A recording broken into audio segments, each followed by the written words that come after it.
Hello दोस्तों, Bharat petroleum के बारे में बात करेंगे। पिछले कुछ महीनों से स्टॉक प्राइस बहुत गिर रहा है। क्या चीजें हैं, क्या इंपॉर्टेंट रीजन है जिसकी वजह से शेयर प्राइस गिर रहा है, उसके बारे में वीडियो में बात करेंगे। और फ्यूचर के लिए कौन से इंपॉर्टेंट ट्रिगर्स है जब हम भारत पेट्रोलियम या बीपीसीएल की बात कर रहे हैं। पहले स्टॉक प्राइस पर नजर डालते हैं। अभी आप देखेंगे 355 रुपीज के आसपास बीपीसीएल का शेयर प्राइस है। और पिछले कुछ दिनों में हम देख रहे हैं कि अच्छा खासा यहां पर जो है शेयर में करेक्शन आया है।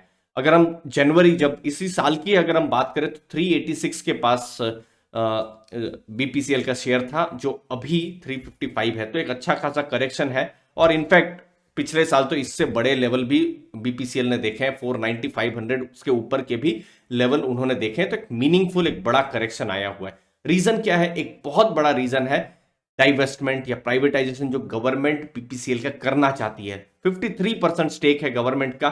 और यही वीडियो समझ लीजिए 8-10 महीने पहले मैं बना रहा होता तो शायद मैं आपको कहता कि जनवरी से मार्च 2022 जो अभी जो समय चल रहा है, यहां पर डाइवेस्टमेंट हो जाएगा। क्योंकि उस समय में ऐसी न्यूज आ रही थी, गवर्नमेंट की तरफ से ऐसे स्टेटमेंट्स आ रहे थे।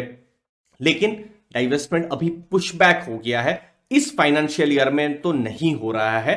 और एक्सपेक्टेशन है कि अगले फाइनेंशियल ईयर में होगा। अब होगा या नहीं होगा वो भी बोल पाना मुश्किल है, क्योंकि बहुत सारे मल्टीपल एक्सटेंशन भी हुए हैं। अब जब डाइवेस्टमेंट अनाउंस हुआ था 2019 नवंबर, मुझे याद आता है, तो उसके बाद चीजें आगे बढ़ी। फिर कोविड आ गया, फिर तेल का प्राइस अचानक से गिर गया, मांग गिर गई थी। तो वो सब रीजन थे कि चीजें पीछे पे पीछे हो रही थी, एक्सटेंशन पे एक्सटेंशन हो रहे थे। तो बहुत सारा कोविड भी बहुत बड़ा रीजन था। तो खैर, क्लैरिटी अभी फिलहाल नहीं है। ये अभी की सिचुएशन है। नहीं पता है कि यहां पर क्या हो रहा है। फिलहाल जो 3 बिडर्स हैं, वेदांता, अपोलो ग्लोबल और आई स्क्वायर्ड, तो उन्होंने भी क्वार्टर 3 में फिजिकल विजिट जो है नहीं की है। अब डाइवेस्टमेंट गवर्नमेंट के लिए जरूरी है क्योंकि उनको बड़ा पैसा मिल सकता है। तो इस फाइनेंशियल ईयर में टारगेट था 1.75 लाख करोड़ का, और वो उन्होंने मॉडरेट कर दिया है। अब अभी जो बजट आया था कुछ दिनों पहले, तो 78,000 करोड़ उन्होंने मॉडरेट कर दिया। तो गवर्नमेंट ने कहीं ना कहीं मान लिया है कि बीपीसीएल का डाइवेस्टमेंट पॉसिबल नहीं है इस फाइनेंशियल ईयर में। अब मोस्टली ये 78,000 करोड़ एलआईसी का ही आईपीओ पर गवर्नमेंट बैंक कर रही है कि भाई गवर्नमेंट की एलआईसी का आईपीओ आ जाए। अब डीआरएसपी भी फाइल हो गया है, फिर कैसे करके मार्च 31 तक आईपीओ आए, ये गवर्नमेंट की कोशिश रहेगी। अब अगले फाइनेंशियल ईयर जो कि अप्रैल से शुरू हो रहा है टिल मार्च 2023, तो उसके लिए 65,000 करोड़ का टारगेट है, जिस पर गवर्नमेंट बहुत हद तक बैंक करने वाली है भारत पेट्रोलियम पर। क्योंकि बहुत सारी जो दूसरी कंपनियां हैं वहां पर भी अब स्टेक सेल कर पाना मुश्किल है, क्योंकि 51% की जो है जो लिमिट है उसके पास आ गए हैं। अब उसके नीचे और जाएंगे तो फिर थोड़ा गवर्नमेंट के लिए प्रॉब्लम हो जाएगी। तो इसीलिए स्ट्रेटेजिक सेल ही होगा, और उसमें एक बड़ा नाम भारत पेट्रोलियम है। तो एक ये इमर्जिंग चीजें हैं, लेकिन इमर्जिंग के साथ साथ अभी क्लैरिटी जो है वो नहीं हो रही है। अगली चीज, रशिया, यूक्रेन, इन दोनों के बीच में अभी क्राइसिस चल रहा है। अब यहां पर आप देखेंगे ऑयल का प्राइस 7 सालों में पहली बार लगभग $100 के पास पहुंच रहा है, जो कि एक बहुत अच्छी चीज नहीं है। क्योंकि भारत एक इंपोर्टर है ऑयल के लिए। प्राइस बढ़ेंगे तो कहीं ना कहीं इन्फ्लेशन बढ़ेगा, हमारी आपकी जो आर्थिक लाइफ है फर्क पड़ेगा। लेकिन कंपनी के लिए भारत पेट्रोलियम के देखें तो उतना अच्छा नहीं है। क्योंकि देखिए, ऑयल के प्राइस बढ़े हैं पूरी दुनिया में, लेकिन इंडिया में नहीं बढ़े हैं अभी तक।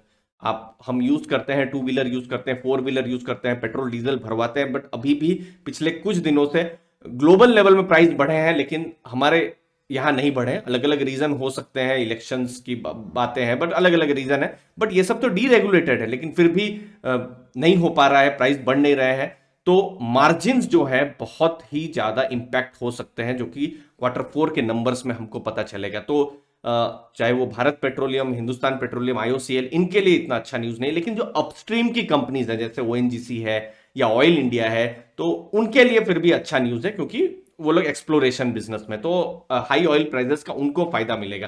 तो डीरेगुलेशन है, लेकिन फ्यूल प्राइस बढ़ नहीं रहे हैं। ठीक है, एज ए कंज्यूमर अच्छी चीज है, एटलीस्ट अच्छा है। लेकिन बीपीसीएल के लिए उतना अच्छा नहीं है।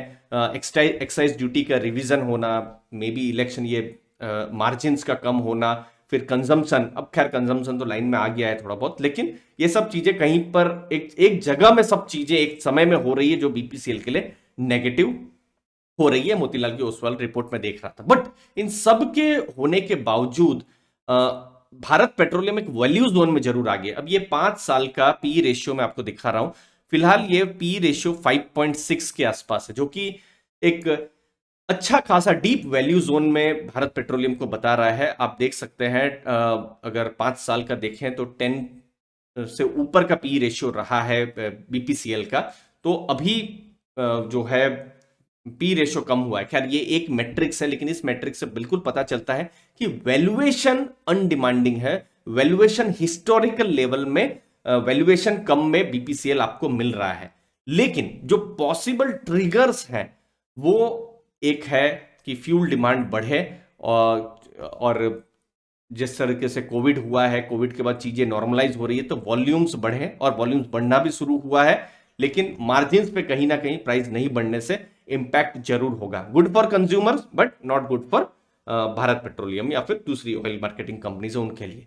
अगला जो ट्रिगर है वो क्लीन एनर्जी में पाइवट है, जहां भाभा एटॉमिक रिसर्च सेंटर के साथ उन्होंने कोलैबोरेशन किया है इलेक्ट्रोलाइजर बनाने के लिए। बट ये मुझे लगता है एक अगले 5-10 साल की चीज है, तो अभी इमीडिएट में तो ये एक ट्रिगर नहीं है। बट अगर कोई ट्रिगर है अगले कुछ महीनों में, अगर आपको कुछ पॉजिटिव न्यूज अगर आए प्राइवेटाइजेशन में, तो वो आ सकती है सिर्फ प्राइवेटाइजेशन पर ही न्यूज आ सकती है। तो वो एक इंपॉर्टेंट चीज रहेगा। वहीं पर ही गवर्नमेंट का भी 65,000 करोड़ का अगले साल का जो है एस्टिमेट्स बेस कर रहा है।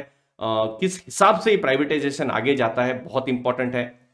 तेल के प्राइस कूल ऑफ हो तो और अच्छा है कंपनीज के लिए, चाहे चाहे बीपीसीएल। तो मुझे लगता है एक साथ 3-4 चीजों का आना, प्राइवेटाइजेशन पर क्लैरिटी नहीं होना, फिर यूक्रेन और रशिया का क्राइसिस, तो इन सब चीजों का एक टाइम में अभी आना कहीं ना कहीं हर्ट कर रहा है भारत पेट्रोलियम के प्रोस्पेक्ट्स को, शेयर प्राइस को। तो इन सब जो ट्रिगर्स जैसे चीजें अगर नॉर्मलाइज होती है तो फिर यहां पर रिबाउंड जैसा जो चीजें एक्सपेक्ट किया जा सकता है। बट फिलहाल ये एक रियलिटी है बीपीसीएल के केस में, बीपीसीएल के शेयर में। धन्यवाद दोस्तों आपके टाइम के लिए। Thank you.